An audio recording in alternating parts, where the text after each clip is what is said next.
MCQs के ना बनने का जो कारण है वो क्या है? एक बहुत बड़ा कारण है कि हम एमसीक्यूज के भागों को नहीं समझते, उसके अंगों को नहीं समझते। आइए इस उदाहरण से समझते हैं कि किस प्रकार हम एमसीक्यूज के अंगों को समझ करके अपने क्वेश्चंस को ज्यादा बना सकते हैं और अपने सिलेक्शन को सुनिश्चित कर सकते हैं।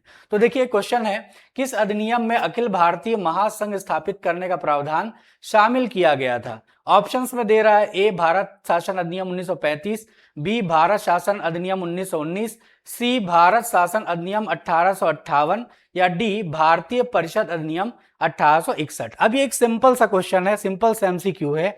इसके भाग देखिए, सबसे पहला भाग है इसका प्रश्न, यानी कि स्टेम है, स्टेम या क्वेश्चन इसको बोलते हैं। तो ये वाला जो हिस्सा होता है इसको हम कहते हैं प्रश्न या इसी को कहते हैं स्टेम या क्वेश्चन, जो सबको पता होता है, बड़ा सिंपल है।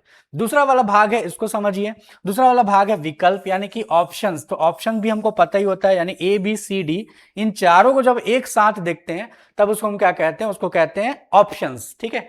अब यहां पर तीसरा वर्ड है, यही फंसाने वाला है, जिसका नाम क्या है? डिस्ट्रैक्टर्स, यानी कि इनकरेक्ट ऑप्शंस। यानी देखो इसका आंसर क्या है, इसका जो आंसर है वो क्या है भाई? तो इसका आंसर यहां पर देख रहे हैं हम, ये आंसर आता है इसका, भारत शासन अधिनियम 1935 में पहली बार अखिल भारतीय संघ की स्थापना करने की बात कही गई थी, जो लागू नहीं हुआ था। तो इसका मतलब हो गया कि ये सही आंसर है। तो सही आंसर को हम कहते हैं की या करेक्ट आंसर। तो ये की है, इसका मतलब हो गया यहां पर जो बी सी डी है, ये तीनों के तीनों क्या है? डिस्ट्रैक्टर्स है या इनकरेक्ट ऑप्शन है। इसका मतलब हो गया कि जो डिस्ट्रैक्टर्स है यही क्या करते हैं? यही प्रश्न को कठिन बनाते हैं। हमेशा ध्यान रखना, स्टेम या क्वेश्चन कभी भी कठिन नहीं होता। कठिन क्या होता है? तो कठिन होता है केवल डिस्ट्रैक्टर्स ही ज्यादा कठिन होते हैं। वही एमसीक्यूज को क्या करते हैं? कठिन बनाते हैं। तो यहां पर समझना कि जो डिस्ट्रैक्टर्स है इस पे जो नजदीकी होगी, इस पे जो कहना चाहिए एकदम नजदीकी ऑप्शन होगा, तो क्या होगा? वो उतना ही कठिन हो जाएगा। ठीक है। जैसे यहां पर 1919 का नियम, 1935 का नियम, लोग यहां कंफ्यूज हो सकते हैं क्योंकि बड़ा नजदीकी मामला है। ठीक इसी तरीके से डेट वाले क्वेश्चन में आप समझ लो, जैसे अकबर का जन्म कब हुआ, तो उसका डेट होगा कोई, तो डेट है, उसके डेट में मान लो 14 तारीख को उसका डेट है, 15, 16, 17 अगर दे दे तो क्या होगा? बहुत ज्यादा कंफ्यूजन होगा। क्यों? क्योंकि डिस्ट्रैक्टर्स के बीच में क्या है? नजदीकियां ज्यादा है। ठीक है।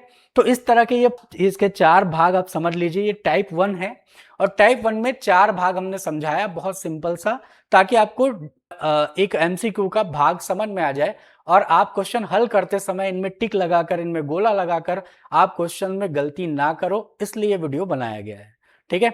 दूसरी बात है कि हमने डीटीएसए कार्यक्रम लॉन्च किया है, जिसके तहत हम 30,000 प्रश्न यानी एमसीक्यूज आपसे करवाने वाले हैं, विथ डिस्कशन और विथ एनालिसिस आपसे ही करवाया जाएगा, ताकि एग्जाम में, चाहे कोई भी एग्जाम हो दुनिया का, उसमें कोई भी गलती आपसे ना हो जीएस के प्रश्नों में। तो इस तरह के डीटीएसए कार्यक्रम की और जानकारी के लिए हमें कॉल करें या मैसेज करें।